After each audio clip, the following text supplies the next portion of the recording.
میں ہم سب کو کامیابیاں نصیب قرآن مجید کی بہت مشہور آیت جو ہر مومن اور مسلم کو یاد ہے، اتفاق یہ ہے کہ جو چیز انسان کو یاد ہوتی ہے اسی چیز کی طرف انسان متوجہ نہیں ہوتا۔ مثلا وہ سورہ حمد جو انسان دن میں نماز کی ہر رکعت میں پڑھتا ہے اسی سورہ حمد سے انسان غافل ہوتا ہے۔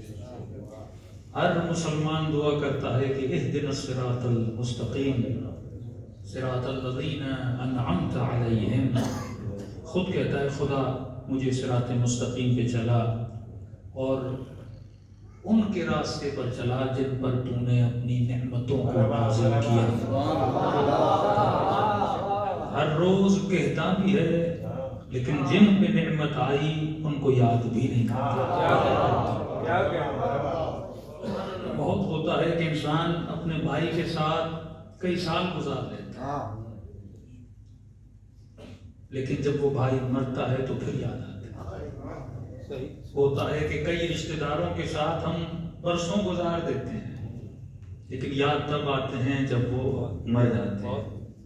کئی جگہوں پہ ہم گئے تو جب بندہ مرتا ہے تو تب ہم اس کی خوبیوں کو یاد کرتے ہیں۔ بھائی جب زندہ تھا تب تمہیں خوبیاں یاد کیوں نہیں تھی؟ سبحان اللہ۔ یعنی جب تک حسین تھے دنیا کو حسین کی قدر نہیں تھی،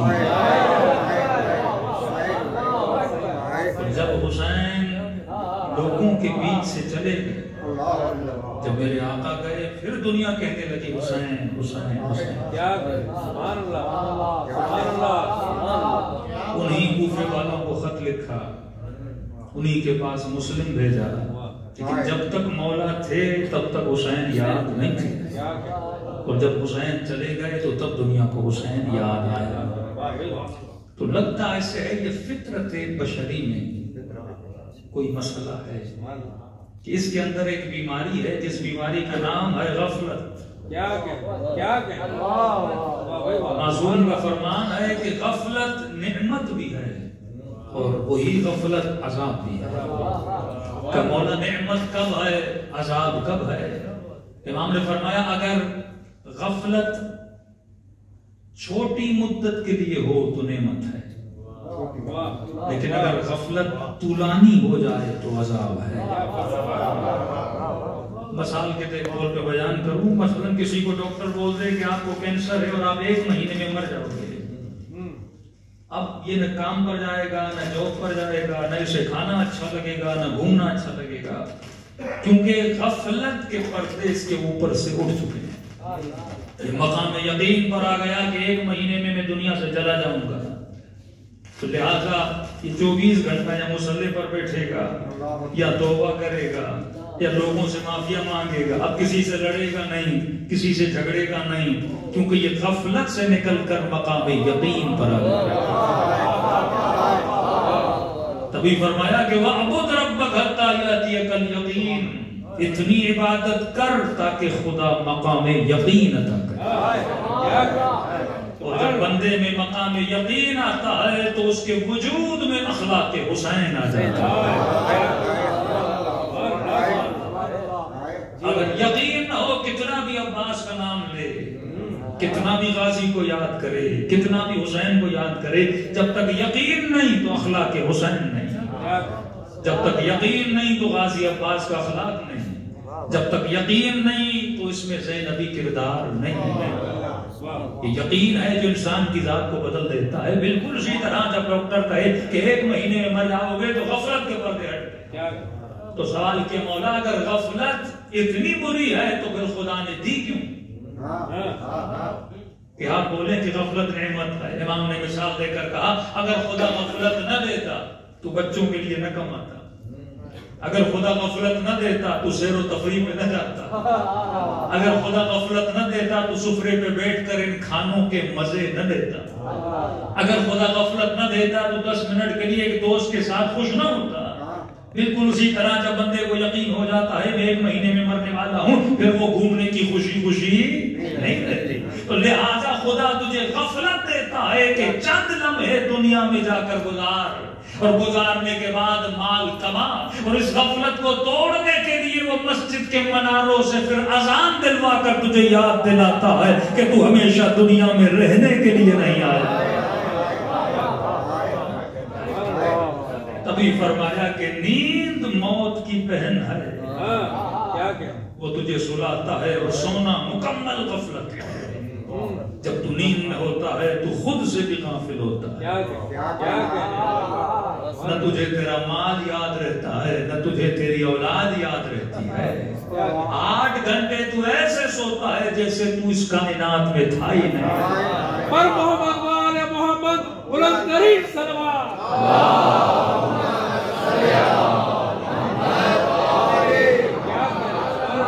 پھر 8 گھنٹے کے بعد وہ تجھے اٹھاتا ہے، پھر وہ 8 گھنٹے کی غفلت حضور میں بدل جاتی ہے. جب تو نیند سے اٹھتا ہے تجھے بچے بھی یاد ہوتے ہیں, تجھے تیرے جسم کا بھی پتا ہوتا ہے, تجھے تیری نگاہوں کا بھی پتا ہوتا ہے, کل رات کے حساب و کتاب کا بھی پتا ہوتا ہے. تو فرمایا بالکل اسی طرح میں تجھے موت دیتا ہوں, پھر تجھے موت سے اٹھا دیتا ہوں.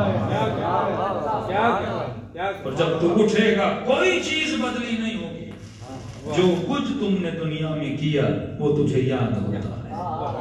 لیکن سوال یہ ہے وہی تصور موت جو اتنا قوی اور اسٹرانگ تصور ہے کہ ہر انسان کو مرنا ہے, لیکن اسی موت کے تصور سے ہر بندہ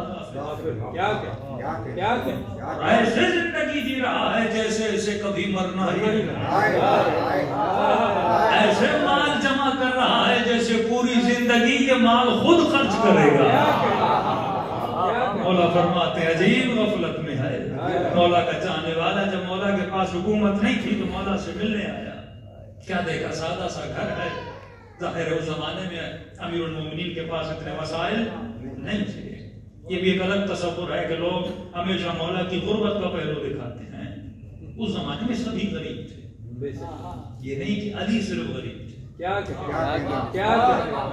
ایک ایسا وقت بھی آیا کہ جتنی خیرات علی ابن ابی طالب کرتے تھے اتنی کوئی نہیں کرتا.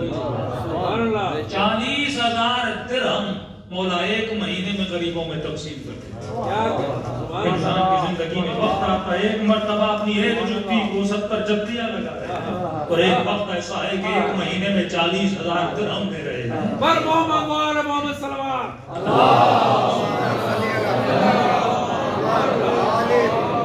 خدا را یہ پہلو نہ دکھایا جائے کہ اہل بیت فقیر تھے, اہل بیت کے پاس کچھ تھا نہیں, اور ہم صرف مولا علی کی زندگی سے مولا کی چوٹی دکھاتے رہے لوگوں کو. ایک وقت تھا فقر و فاقہ کی زندگی تھی, اور جب وقت بدلا, ٹائم گزرا, مولا نے اتنے کنویں کھودے, مولا نے باغبانی کی, اور علی ایک مہینے میں 40,000 درہم دینے لگے. تو جو مولا کا اکاؤنٹنٹ تھا اس نے کہا کہ یا علی اتنا نہ دیں کہیں مال ختم نہ ہو جائے. امام نے فرمایا اللہ تجھ جیسے دوست کسی کو نہ دے, دے میرا ہوں تکلیف تجھے کیوں ہو رہی. بعض لوگ ایسے مزاج کے ہوتے ہیں کہ سخاوت آپ کریں تکلیف انہیں ہوتی ہے.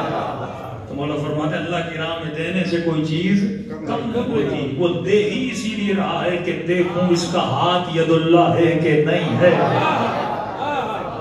وہ تیرے ہاتھوں کو ید اللہ بنانا چاہتا ہے, وہ تیری زبان کو لسان اللہ بنانا چاہتا ہے, وہ تیری آنکھوں کو عین اللہ بنانا چاہتا ہے. تو اہل بیت کی زندگی جب مولا سے ملنے آیا تو ایک وقت تھا کہ فقیری کا عالم تھا, اور ایک وقت آیا کہ مولا کو جب خلافت ملی تو بڑے شوق سے ملنے آیا. کیا مولا کا بڑا گھر ہوگا, اور جب آیا تو دیکھا مولا اسی ہی گھر میں رہے. کیونکہ خلافت کسی کے باپ کی جاگیر نہیں ہے.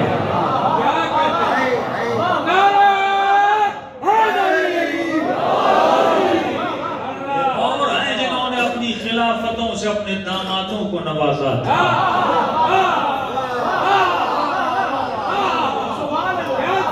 گھر بنانا ہے تو اپنے مال سے بنا, بیت المال سے نہ بنا. بیت کو بیت المال سے لینے کی ضرورت نہیں تھی, وہ خود محنت کرتے تھے, اپنے مال اپنا گھر بھی بناتے تھے اور مومنوں کے گھروں کو آباد بھی کرتے تھے. اور جب آیا تو اس نے مولا کا وہ گھر دیکھا اور تعجب سے کہنے لگا یا علی بڑے شوق سے آیا تھا, دوسروں کی طرح آپ نے بھی بڑے گھر بنائے ہوں گے, بڑے محل بنائے ہوں گے. مولا اس کے مزاج کو جانتے بھی تھے, اس کو کچھ سمجھانا بھی تھا. امام نے کہا محل بنایا ہے,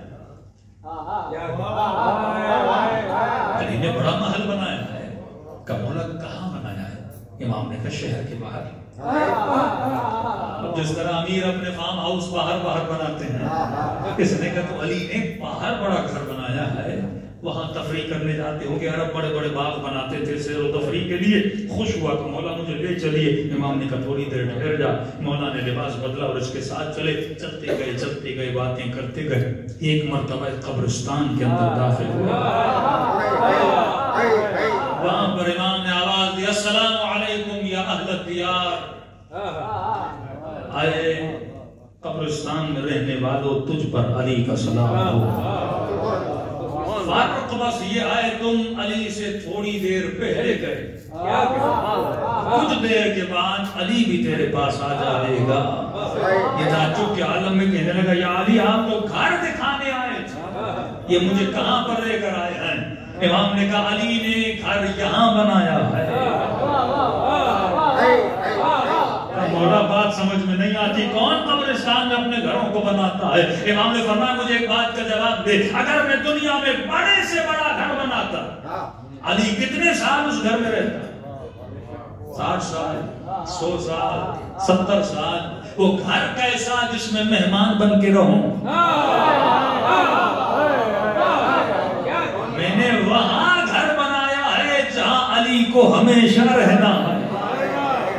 اور دنیا میں کتنا بھی بڑا گھر بناتا وہ بڑا نہ ہوتا، اگر علی کا گھر دیکھنا ہے تو جنت میں آ کر علی کی ملاقات کر لے۔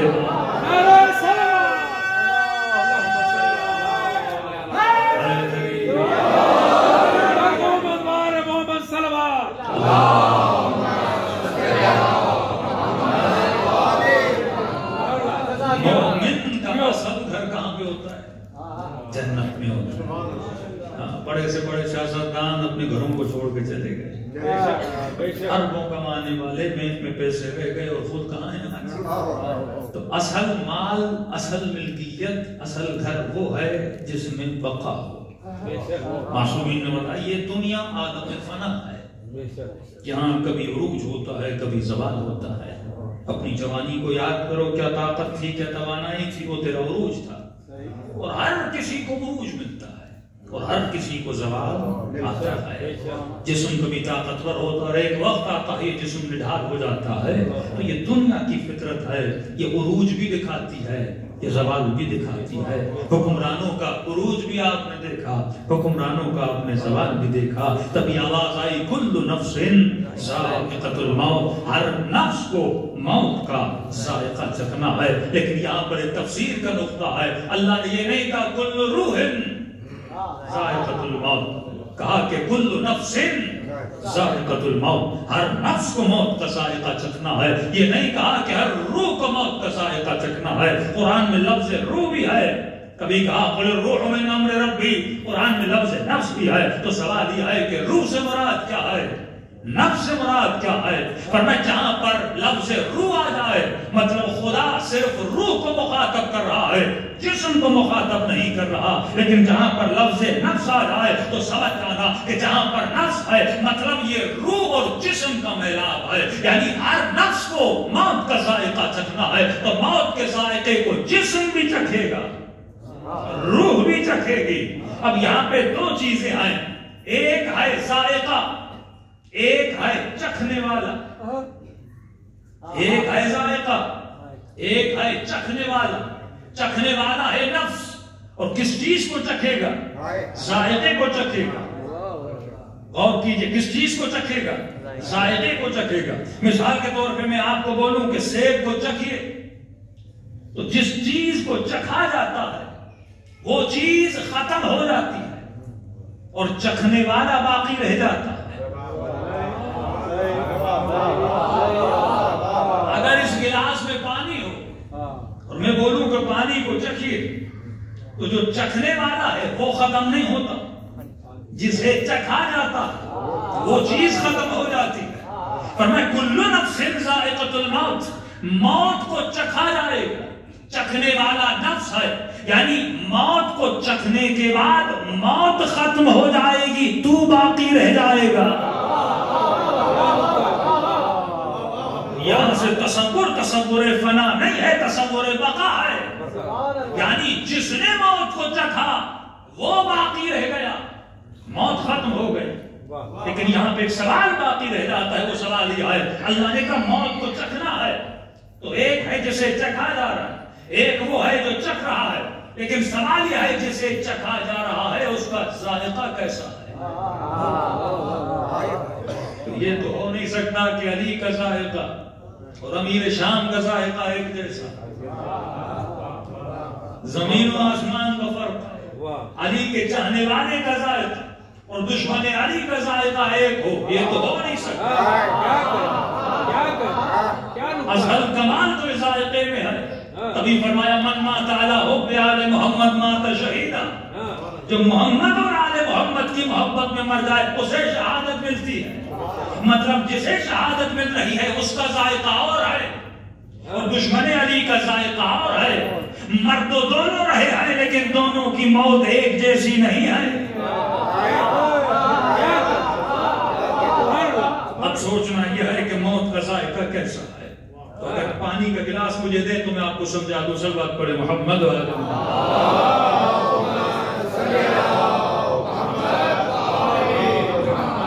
عام فہم زبان میں اگر سمجھانا چاہوں کہ موت کا ذائقہ کیسا ہے تو موت کا کوئی ذائقہ ہوتا نہیں. موت کو آپ ذائقہ دیتے ہو. موت کا کوئی ذائقہ ہوتا نہیں. اب سوال یہ ہے کھٹا ہے میٹھا ہے کیسا؟ اگر لفظ ذائقہ ہے مطلب جو چیز زبان پہ رکھی جائے اس کا ذائقہ ہوتا.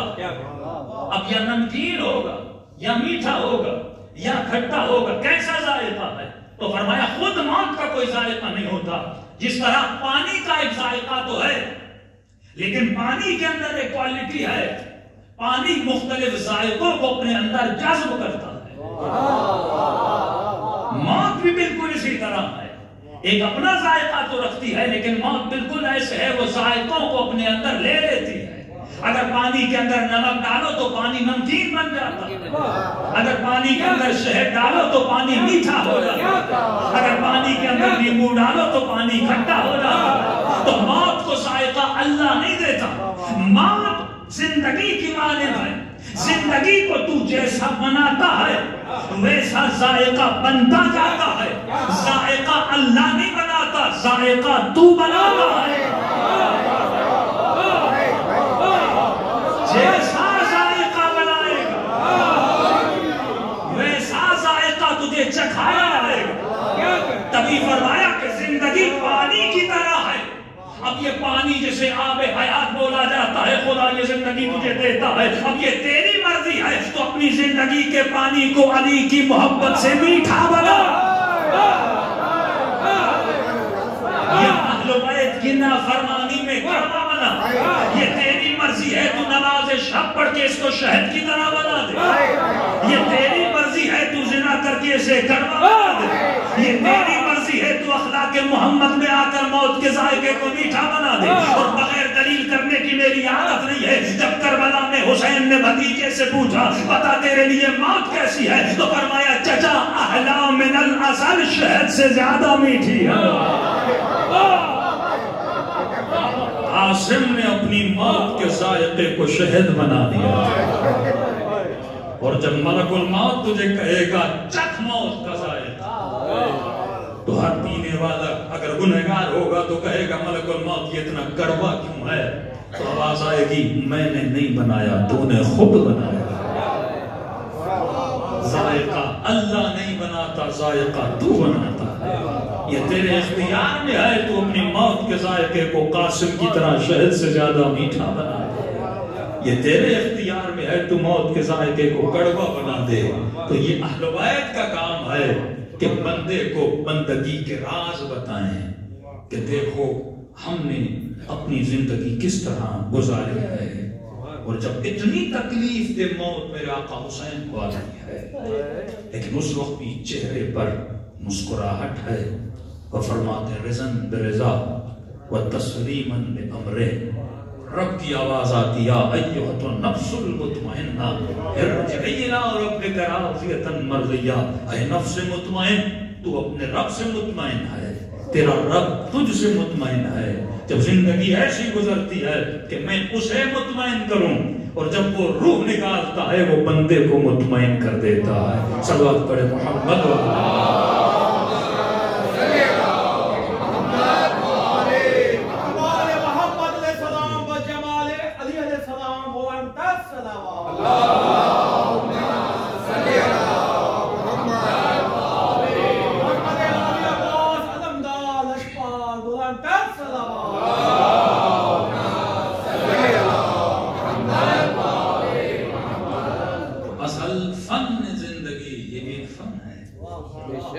زندگی گزارنا ہے کہ میں کیسی زندگی گزاروں.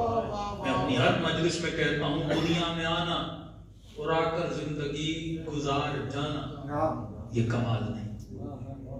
فرمان علی ہے، آقا امیر المومنین کا فرمان ہے.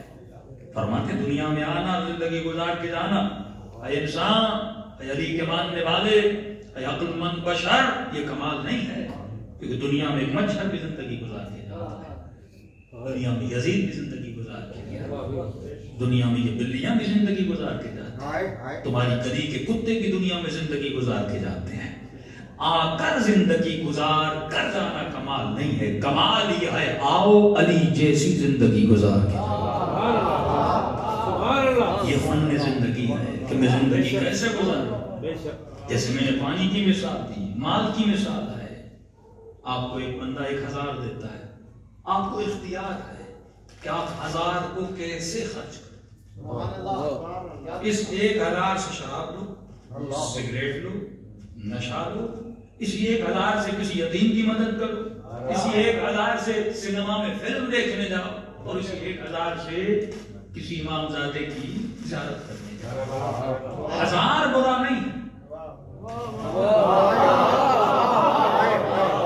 1000 برا نہیں.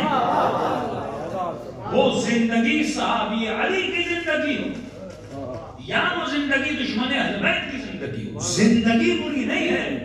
یہ ہم آئے اسے برا گزارتے ہیں. تو اس چیز کو کہاں پہ انویسٹ کر رہا ہے؟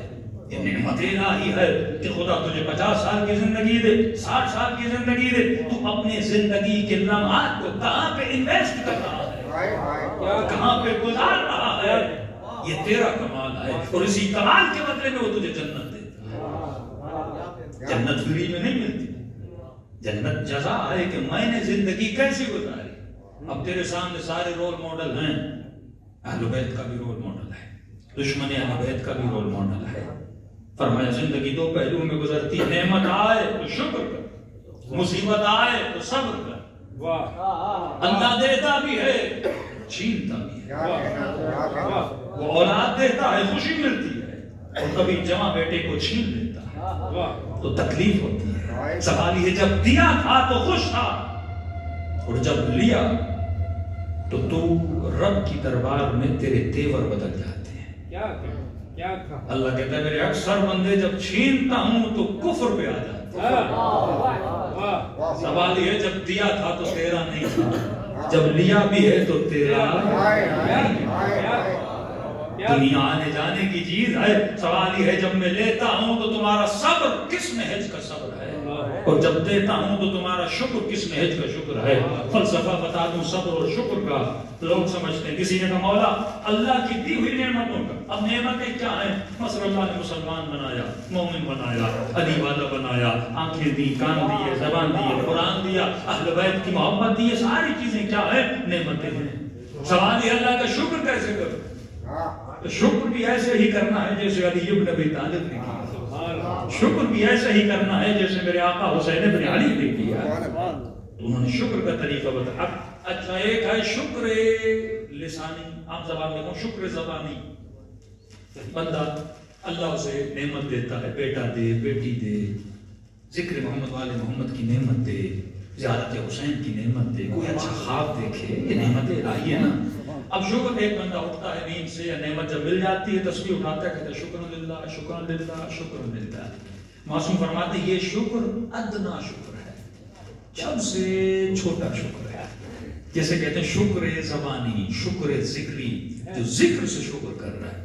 ابھی آپ جتنے بھی مجلس میں ہیں یہ شکر ذکری، ذکر کر کے شکر کر رہے ہیں. دوسرا مولا فرماتے ہیں شکر عملی، بندہ اپنے عمل سے اپنے رب کا شکر کرے.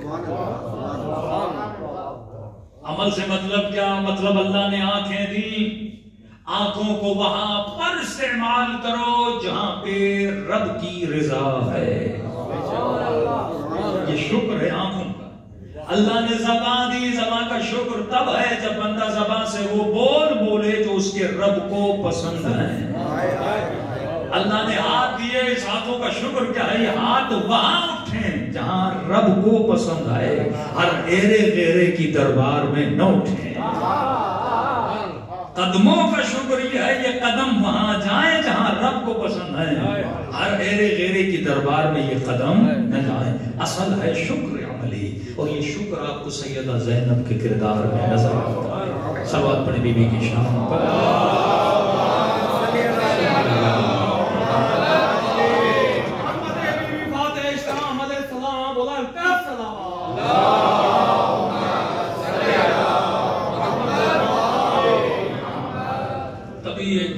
سنتے ہیں، میں خلاصہ کر کے آپ کو آگے لے جا رہا ہوں۔ امن یجیب المضطر اذا دعاہ یکشف السوء۔ اللہ ان بندوں کے دلوں کی آواز کو سنتا ہے جن کے دل مضطر ہیں، پریشان ہیں۔ مطلب جب دل ٹوٹ جاتا ہے اس وقت خدا دعاؤں کو قبول کرتا ہے۔ کبھی سوچو کہ ٹوٹے ہوئے دلوں کی آواز کو کیوں سنتا ہے؟ مثال دوں، کسی کے گھر میں جوان بیٹا مر گیا، کسی کا جوان بھائی مر گیا، جوان بیٹی مر گئی۔ اب جب آپ اس کے جنازے میں جاتے ہو تو آپ کا دل ٹوٹ جاتا ہے جب اس جوان کی لاش کو دیکھتے ہو، اس کے بھائی کو دیکھتے ہو۔ تو اس وقت اس بندے سے، مرے ہوئے بندے سے جو آپ نے برائیاں کی ہیں، زیادتیاں کی ہیں، تو دل کیونکہ ٹوٹا ہوا ہے تو کہتے ہیں کاش میں برا نہ کرتا، اے کاش میں اچھا کرتا۔ یہی رویہ دیکھیں کوفیوں کا ہے کہ جب انہوں نے لاشوں کو دیکھا، جب انہوں نے کٹی ہوئی گردنوں کو دیکھا، دل ٹوٹے۔ جب دل ٹوٹتا ہے تو بندہ روتا ہے، جب روتا ہے تو وجود میں نرمی آتی ہے، جب نرمی آ جاتی ہے اب بندے کے دل میں احساس پیدا ہوتا ہے، اور جب احساس پیدا ہوتا ہے تو جو اپنے بچے کے لیے کرتا ہے وہ دوسرے کے لیے بھی کرتا ہے۔ تبھی فرمایا ٹوٹے ہوئے دلوں کی آواز کو سنتا ہے۔ جب دل ٹوٹ جاتے ہیں تو بندے کا وجود احساس بندگی سے بھر جاتا ہے۔ اب اسے وہی تکلیف ہوتی ہے جو اہل بیت کو لوگوں کے لیے ہو رہی تھی، ورنہ مولا حسین کی نماز بھی بچی ہوئی، روزہ بھی بچا ہوا، بہنوں کے پردے بھی بچے ہوئے۔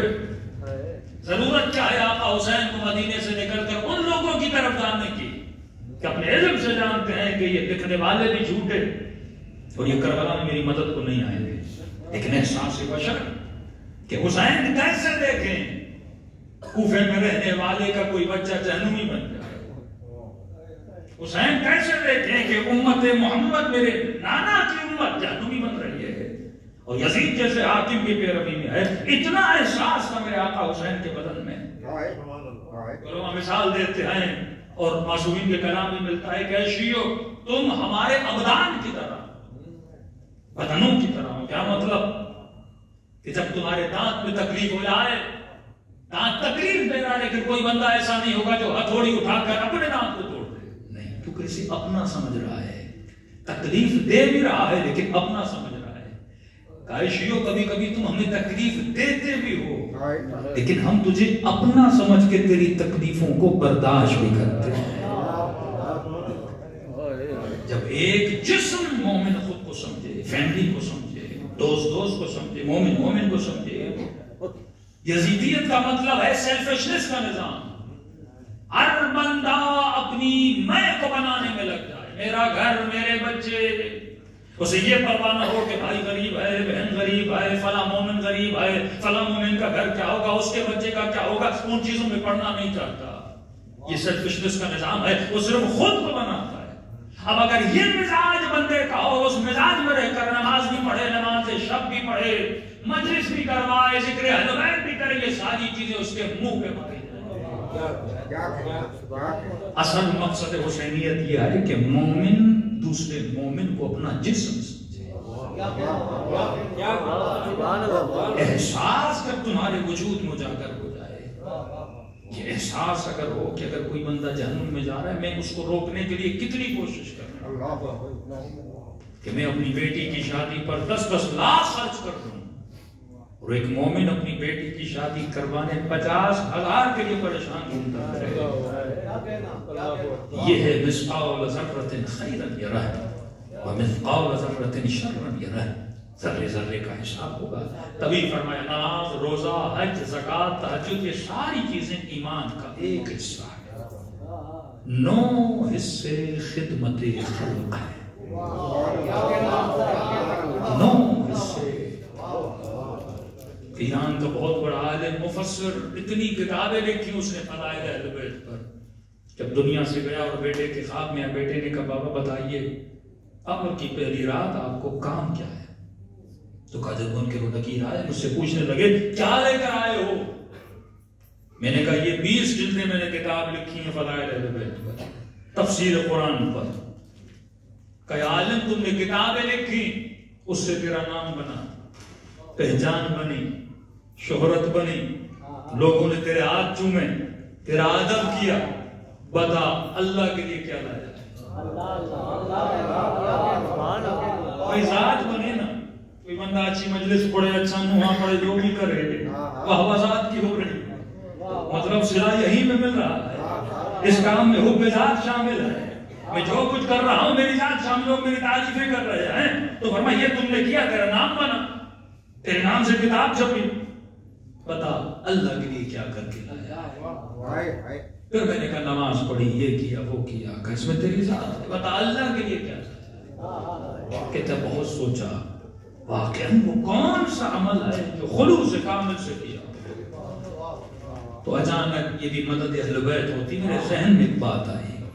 میں نے کہا مجھے لگتا ہے کہ ایک کام میں نے کیا ہے شاید وہ اللہ کے لیے ہو. تو پتا کون سا کام؟ کہ ایک مرتبہ بازار سے گزر رہا تھا اور ایک عورت تھی غریب سی، اس کی گود میں ایک بچہ تھا. وہ بار بار ماں کو کہہ رہا تھا، پھل پڑے ہوئے تھے سیب کے، ماں مجھے سیب دے کر دو، سیب دے کر دو. اب اس کے پاس پیسے تھے نہیں. ماں بچے کو کیسے اس کو بہانے دیتے، کل لیں گے کل لیں گے. میں سمجھ گیا اس کے پاس پیسے نہیں ہیں. اتنے میں نے سیب لیا اور جب وہ عورت چل رہی تھی میں نے پیچھے سے اس بچے کے ہاتھ میں وہ سیب تھما دیا. نہ دکاندار کو پتا چلا، نہ ماں کو پتا چلا، نہ بچے کو پتا تھا سیب دیا تو کس نے دیا. کہ یہ واحد کام ہے جو تم نے کس کے لیے کیا ہے؟ پروردگار عالم کے لیے کیا ہے. یعنی اس کی پہلی رات قبر کا عذاب ختم ہوا صرف ایک سیب کی وجہ سے. جو کس کے لیے کیا تھا؟ پروردگار عالم کے لیے کیا تھا. یہ وہ تصور ہے جو اہل بیت دیتے ہیں. تو مجلسوں میں آپ آئے کیوں آئے؟ جو دنیا سے چلا گیا وہ تو چلا گیا. میں نے ایک مومنٹ سے سوال کیا، میں نے کہا یہ سوچا کرو، بڑے سے بڑا منسٹر، بڑے سے بڑا ارب پتی آدمی ہو اور جب آپ اس کے گھر جاتے ہیں تو کیا لے کر جاتے ہیں؟ مرنے والے کے گھر میں نہ سونا لے کر جاتے ہیں، نہ چاندی لے کر جاتے ہیں، کیا لے کر جاتے ہیں؟ اس نے کہا مولانا جاتے ہیں اور وہاں بیٹھ کر ایک سورہ فاتحہ پڑھتے ہیں. میں نے کہا بڑے سے بڑا ارب پتی، فقیر سے فقیر آدمی بھی مر جائے، مرنے کے بعد بس ایک سورہ فاتحہ کام آتی ہے، یا حسین کی مجلس کام آتی ہے. یہ وہ کام کی چیزیں ہیں. مطلب پوری زندگی جس سورہ فاتحہ کو میں نے یاد نہ کیا، مرنے کے بعد وہی سورہ فاتحہ میرے کام آ رہا. تو کبھی سوچو تو صحیح اس قرآن میں اللہ نے کیا دیا. مولا فرماتے ہیں علی کا چاہنے والا کم از کم روزانہ 40 آیتیں قرآن کی پڑھتا ہے. آپ کا ایک معصوم دکھائیے جو دن میں قرآن نہ پڑھتے ہوں. تو اصل ہے کہ اہل بیت کی زندگی کو فالو کیا جائے اور انسان یہ سوچے کہ میں نے اپنی قبر کے لیے کتنا سامان جمع کیا. امیر المومنین کے پاس شخص کے مولا میں اس غفلت کو توڑنے کے لیے کیا کروں؟ کہ امام نے فرمایا چند کام کیا کر. سب سے پہلے بلوغ کے بعد، بالغ ہونے کے بعد اپنی وصیت لکھا کر. ہر مومن اپنی وصیت لکھے. جس طرح سال میں اپنے خمس کا حساب مومن کرتا ہے، اسی طرح سال میں ایک دن بنا دے، جب وہ دن آئے تو اپنی وصیت کو اپڈیٹ کیا کر. مثلا جو مال چھوڑ کے جا رہا ہوں، کس سے کتنے پیسے لیے، کس کے پاس کتنے پیسے ہیں، تاکہ بچوں کو پتا ہو کہ والد حساب کتاب کر کے گئے. اکثر اولادوں کو ہم نے دیکھا کہ والدین کے جانے کے بعد مال اور ملکیت پہ لڑ پڑتے ہیں. یہ نااہلی والد کی ہے کہ مرتے مرتے کوئی اولاد کے لیے لکھ کر گیا نہیں. اور ایک مومن تو لکھ کر گیا کہ مولانا میں اتنا مال اس بچے کے لیے، اس بچے کے لیے، اس بچے کے لیے، اور یہ جو میرے 2-3 لاکھ روپے ہے میں دنیا سے چلا جاؤں تو جو میری اتنی قضا نمازیں ہیں وہ ان پیسوں سے پڑھا دی جائے۔ وصیت میں لکھا ہوا ہے۔ مولانا نے بیٹے کو بولا کہ بھائی یہ 2 لاکھ دو تاکہ آپ کے والد کی نمازیں پڑھائی جائے، تو بیٹے نے کہا جب تک زندہ تھا خود نہیں پڑھائی تو ہم کیوں پڑھائیں؟ یہ مت سوچو تمہارے مرنے کے بعد کوئی کچھ کرے گا، جو کچھ کرنا ہے بندہ اپنی زندگی میں کر کے جائے۔ رسول کے پاس لوگ آئے، یا رسول اللہ ہمارا والد بڑا امیر تھا، بڑی دولت ملی ہمیں، ہم چاہتے ہیں والد کے لیے کچھ کریں۔ کیا کرنا چاہتے ہو؟ یا رسول اللہ کھجوروں کا بہت بڑا گودام ہے، ہم چاہتے ہیں اللہ کی راہ میں فقیروں میں بانٹا جائے تاکہ اس کا ایصال ثواب ہمارے مرحوم باپ کو ہو جائے۔ نبی نے کہا ٹھیک ہے بانٹ دو۔ جب سارا فقیروں میں بانٹ دیا، رسول خدا سے گودام کے اندر گئے، کیا دیکھا کہ زمین پر تو کھجوریں پڑی ہوئی ہیں۔ نبی نے بڑی حسرت سے ان کھجوروں کو اٹھایا اور بڑی حسرت سے ان کھجوروں کو دیکھا، اور دیکھنے کے بعد کہا جتنا کچھ تم نے بانٹا ہے، جتنا کچھ ابھی بانٹا ہے وہ ایک طرف، اگر وہ خود 2 کھجوریں دیتا وہ اس پورے ثواب کے برابر ہوتا، کیونکہ ابھی جو دیا ہے وہ ہے تو مال اس کا، پر دیا تو نے ہے۔ اگر وہ خود دیتا اس کا ثواب زیادہ ہوتا۔ اب بندہ خود نماز پڑھے اس کا ثواب زیادہ ہے، مرنے کے بعد کسی مولوی سے پڑھا خود پڑھے گا اس کا ثواب زیادہ ہوتا ہے۔ اب جیسے ہم نے مرحوم کے لیے مجلس رکھوائی، اس کا ثواب تو اپنی جگہ ہے، لیکن اگر ایک مجلس مرحوم زندگی میں کئی مجلس انہوں نے کروائی ہوں گی تو ان مجلسوں کا ثواب اس مجلس سے زیادہ ہے، کیونکہ انہوں نے خود کروائی ہے، یہ ہم کروا رہے ہیں، اس کا ڈبل ثواب ہے، یعنی ہمارے اکاؤنٹ میں بھی جا رہا ہے، اس کے اکاؤنٹ میں بھی جا رہا ہے، لیکن اس کا خالص ثواب صرف اسی کے اکاؤنٹ میں جاتا۔ تو جو آپ عمل کرتے ہو اس کا ثواب زیادہ ہوتا ہے۔ تو پہلی چیز مولا فرماتے ہیں وصیت لکھا کر۔ بعض علماء اور مراجع فرماتے ہیں وصیت لکھنا واجب ہے، جو نہ لکھے وہ گنہگار ہو کے دنیا سے جا رہا ہے۔ وصیت لکھا کر، کیونکہ جب وصیت لکھے گا مطلب تو موت کی تیاری کر رہا ہے۔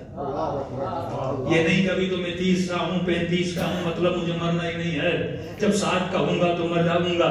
مولا فرماتے موت 60 سال والے اور جوان کو نہیں دیکھتی، علی والا ہر لمحہ موت کے لیے تیار ہوتا ہے، کیونکہ علی والے کے لیے موت موت نہیں بلکہ علی کی زیارت کا پروانہ ہے۔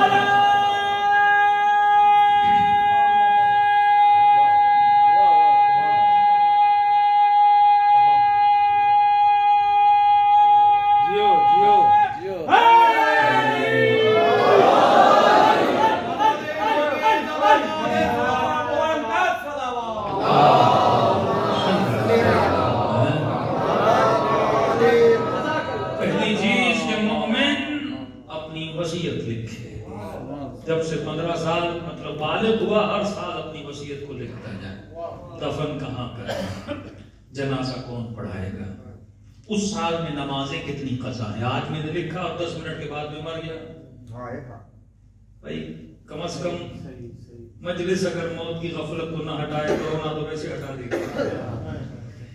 یہ ذرائع ہیں موت کے کہ بندہ ان چیزوں کو دیکھے، کبھی ایکسیڈنٹ کی موت، کبھی حادثے کی موت، کبھی دشمنی علی میں موت آ جاتی ہے، اس جرم میں مار دیا جاتا ہے علی کا چاہنے والا ہے، تو مطلب موت تو 24 گھنٹہ میرے پیچھے ہے۔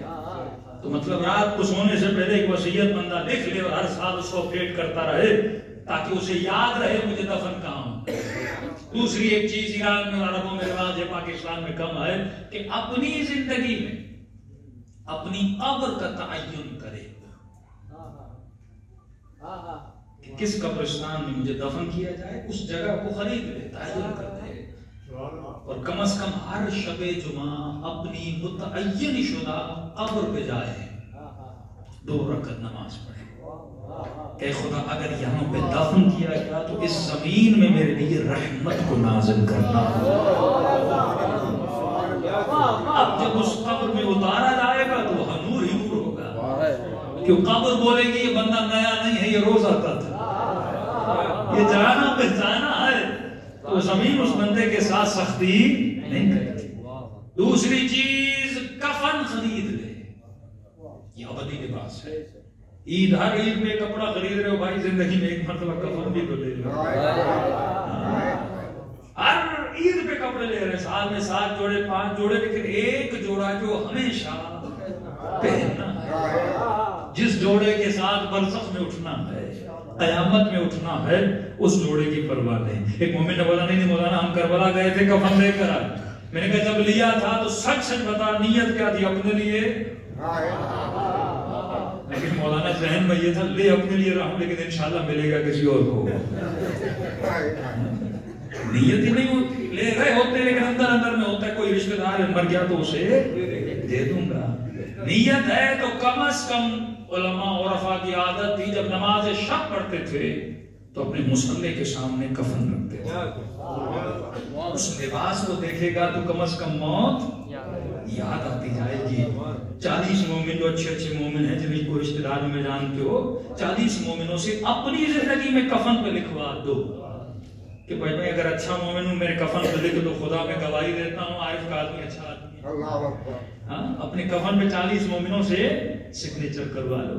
اپنی زندگی میں اب اچانک سے موت آ گئی، کربلا کا کفن نہیں، خاک شفا نہیں، تو نقصان کس کا؟ آپ کا نقصان ہے نا.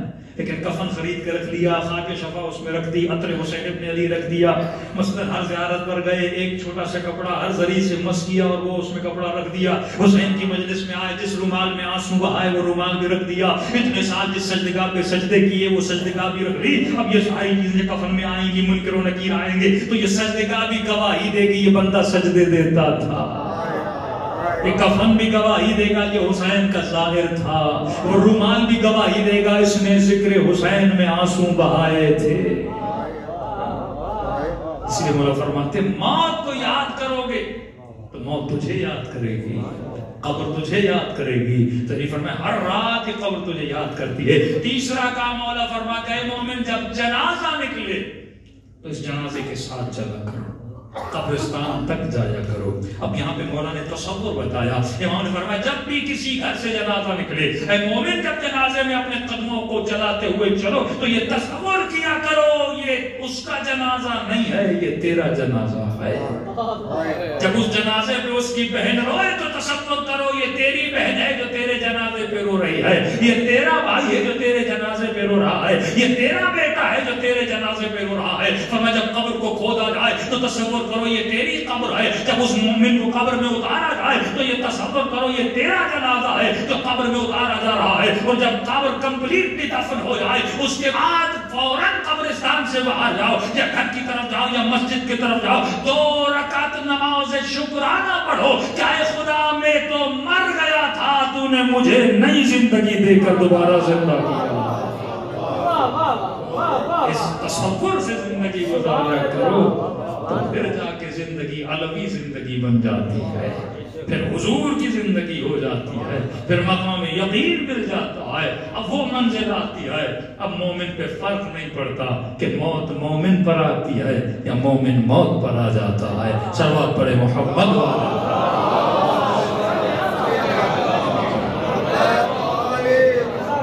منزل فرجعون کا تو ایک قدم رب کی طرف آ، رب 10 قدم تمہاری طرف آتا ہے. اصل چیز ہے مقام یقین. اصل دعا ہے کہ خدا مجھے عاقبت بخیری عطا فرما. ابھی مومن کیا پتا جب موت آئے تو اس وقت بندہ مومن ہو کہ نہ ہو. کبھی جمع گناہ کر رہے گا اسی گناہ کے درمیان موت آ جائے. یہ موت مومن والی موت نہیں ہے. کبھی فرمایا ہر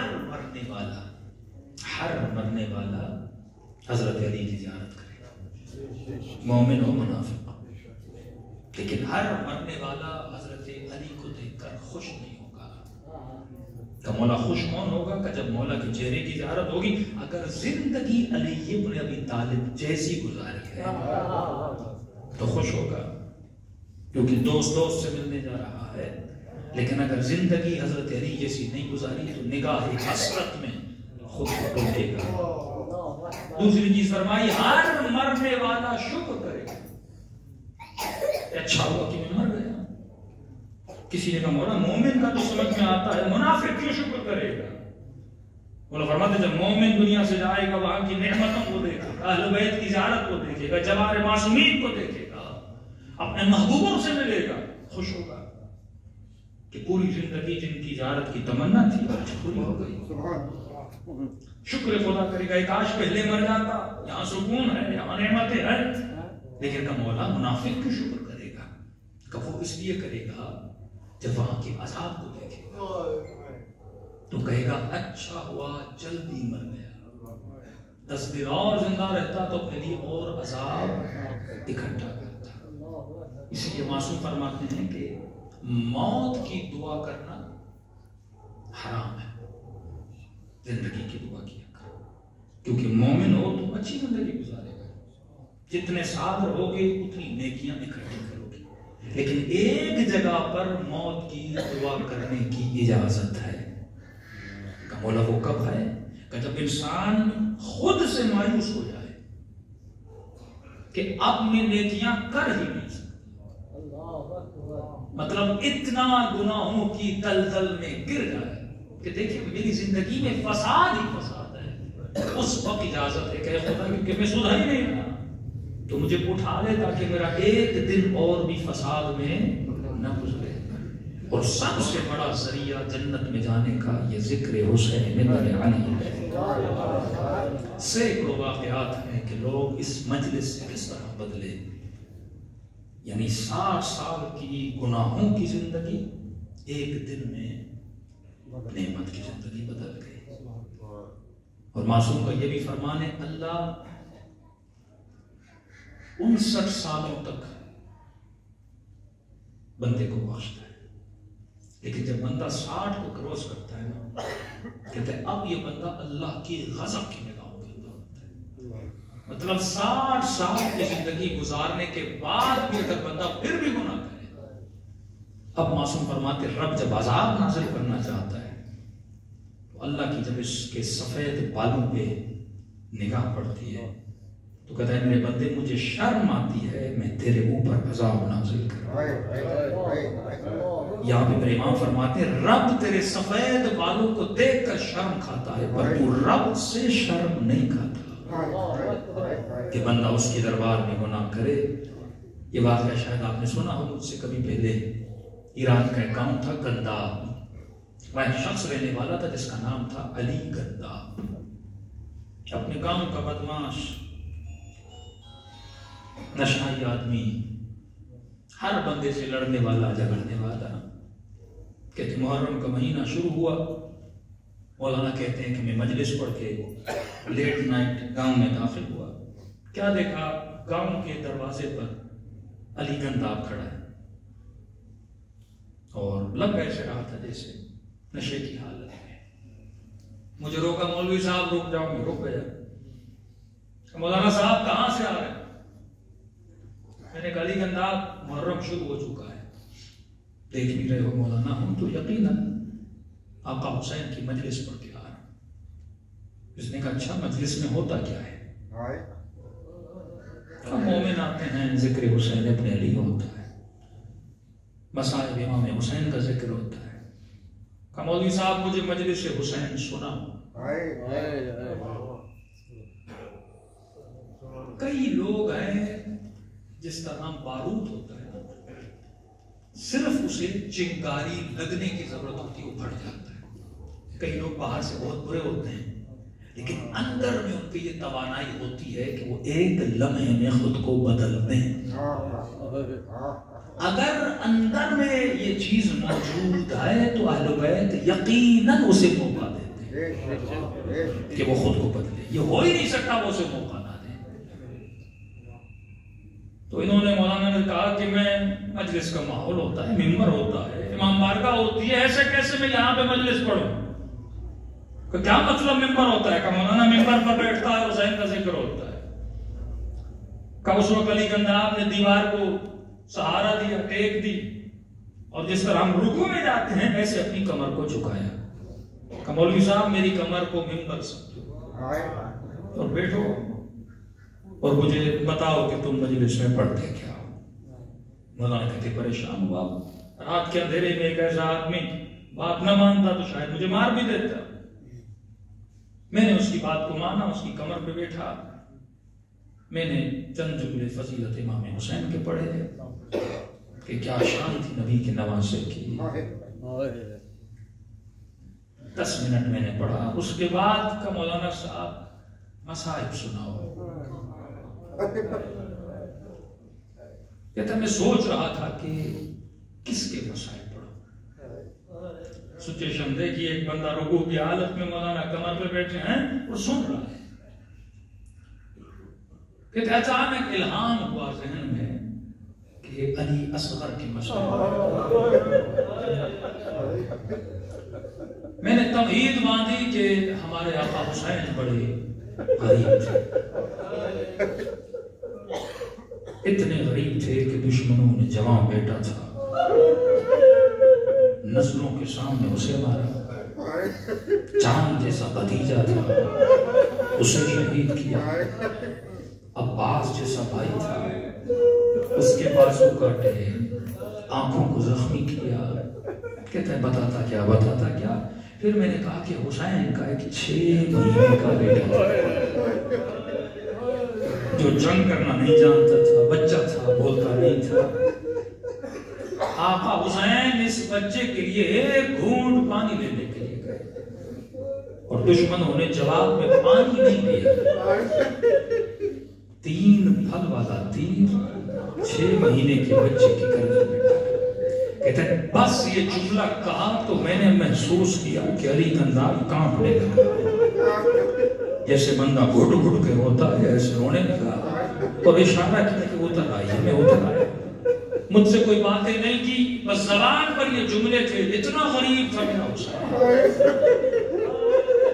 کہ ظالموں جب بھائی مار دیا، بیٹا مار دیا، بھتیجا مار دیا، 6 مہینے کے بچے کو کیوں مارا؟ کہا یہ کہتا ہوا چلتا گیا۔ 2 دن گزر گئے، 3 دن گزر گئے، کہتا ہے مجھے علی گنداب کہیں نظر نہیں آیا۔ لوگوں سے پوچھا وہ کہاں گیا؟ رشتہ داروں نے کہا کہ اس رات گھر آیا، بہت رویا، ایک گنڈی میں اپنے کپڑے باندھے گھر سے نکل کے چلا گیا، پتا بھی نہیں کہاں گیا۔ کہ اس دن کے بعد ہمیں علی گنداب شہر نظر نہیں آیا۔ کہتے 1-2 سال کے بعد میں نجف گیا، حرم امیر المومنین میں نماز پڑھ رہا تھا، وہاں پہ بہت بڑا آیت اللہ اصفہانی اس زمانے کے۔ میں نے کیا دیکھا کہ آغا اصفہانی کے پیچھے علی گنداب نماز پڑھ رہا ہے، نجف صبح کی نماز۔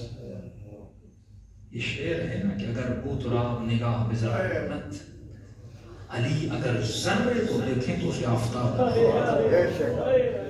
بس ایک نگاہ کی ضرورت ہے، وہ اپنی نگاہ ہور پہ کرتے ہیں تو ہور علیہ السلام ہو جاتا ہے۔ کہتا میں نے آغا اصفہانی سے کہا قبلہ آپ اسے جانتے یہ کون ہے؟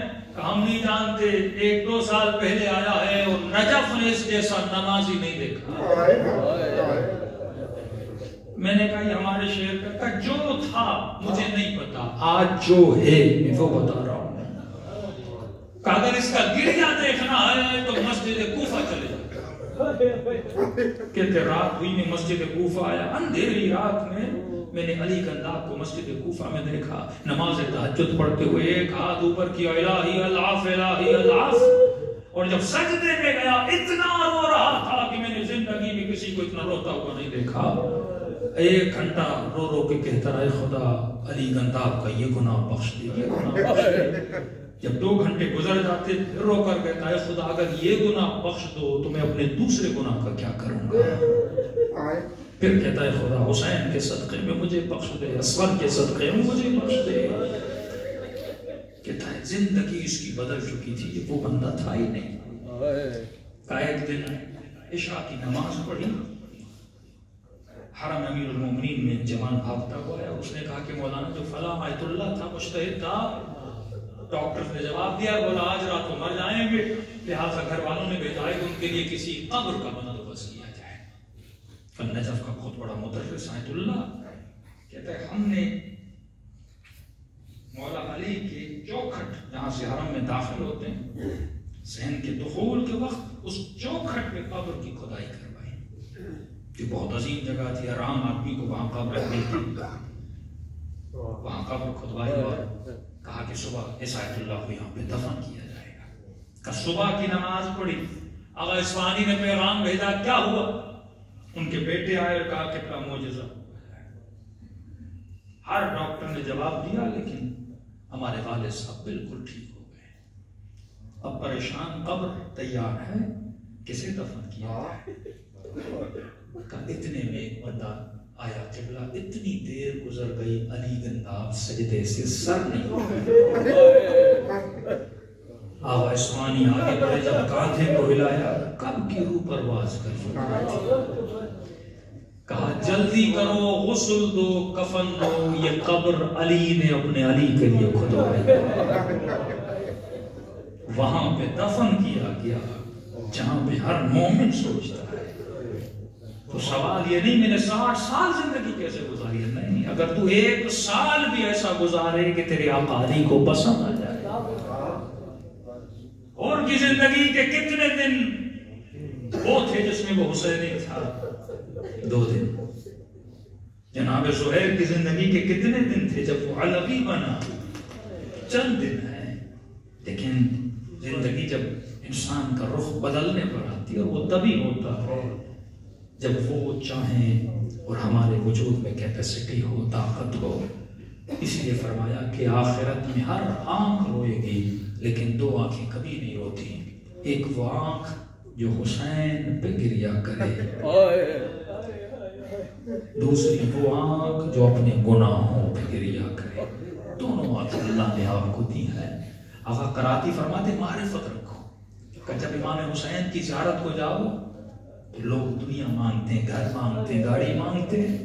فرمایا جب حسین کے پاس جاؤ تو آقا حسین سے خدا مانگو, اور جب عبادت کے مصلی پر بیٹھو تو خدا سے حسین مانگو. کیونکہ یہ چیزیں مل گئیں تو سمجھو زندگی میں سب کچھ مل گیا. آج یہ دنوں کو کربلا لے کر چلیں اور دعا کریں کہ خدا آقا حسین کے صدقے میں مرحوم کے درجات کو بلند فرمائے اور ہم سب کو بھی شفاعت امام حسین نصیب فرمائے. السلام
میرا سلام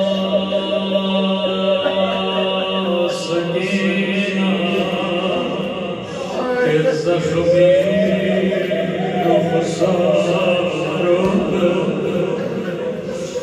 میرا سلام ان کلائیوں جن میں رسیاں بدیتے امام زمانہ فرماتے میرا سلام ان خشک ہونٹوں جن پر ظالم چھڑے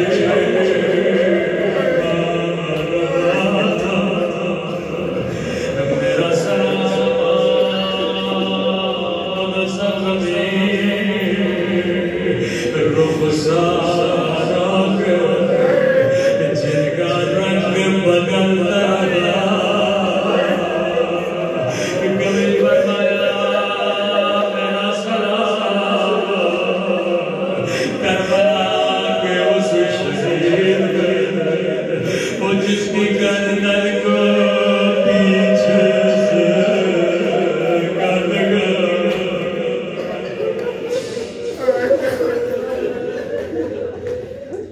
کسی نے کہا امام اللہ آپ اپنے جد امام حسین میں دکھائی کیوں روتے ہو رو کر فرمایا اپنا شبیر اگر کسی پہ رونا چاہتے ہو تو میرے دادا حسین پہ رو لگو مطلب جب بھی تیرا دل پریشان ہو جب بھی تو مزدر ہو جب بھی رونا چاہے تو میرے حسین فرمایا ایسے میرے مولا حسین کو مارا گیا وہ شبیب جیسے حیوان کا گلا کاٹا جاتا لیکن فرمایا حیوان کے کاٹ اور میرے دادا حسین کے کاٹ میں تھوڑا فرق تھا فرمایا شبیب جب حیوان کو کاٹا جاتا ہے اسے پانی پلایا جاتا ہے لیکن میرا بابا تین دل کا پیاسا تھا ظالم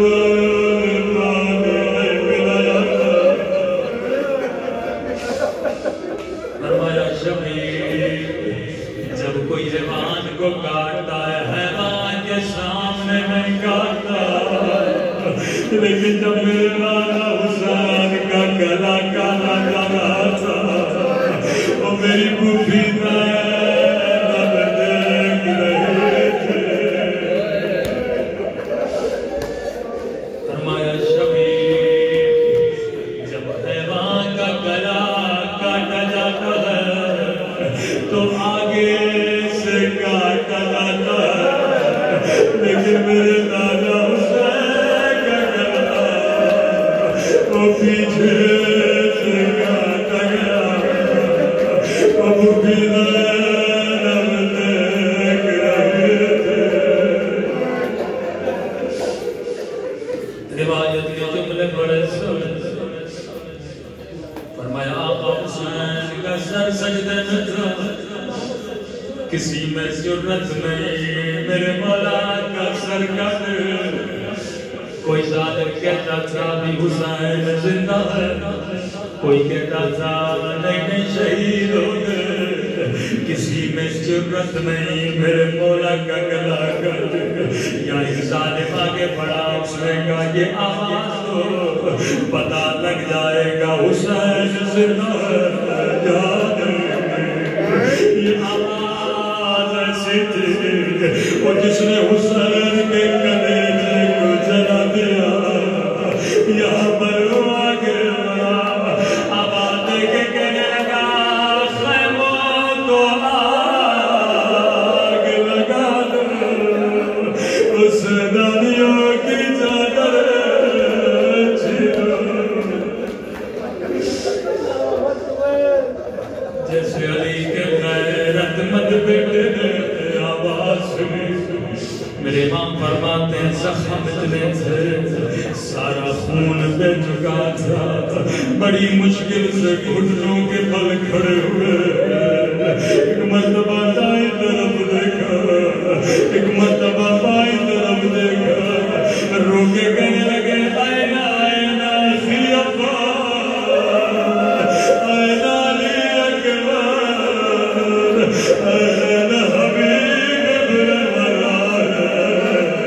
جب کوئی آواز نہیں آئے رو کے کہنے لگے او میرے شیروں میں تجھے اپنے لیے نہیں بنا او زینب کی جان خطرے میں ام کلثوم کی جان خطرے میں رحمت اللہ علی القوم الظالمین پروردگار مظلومیت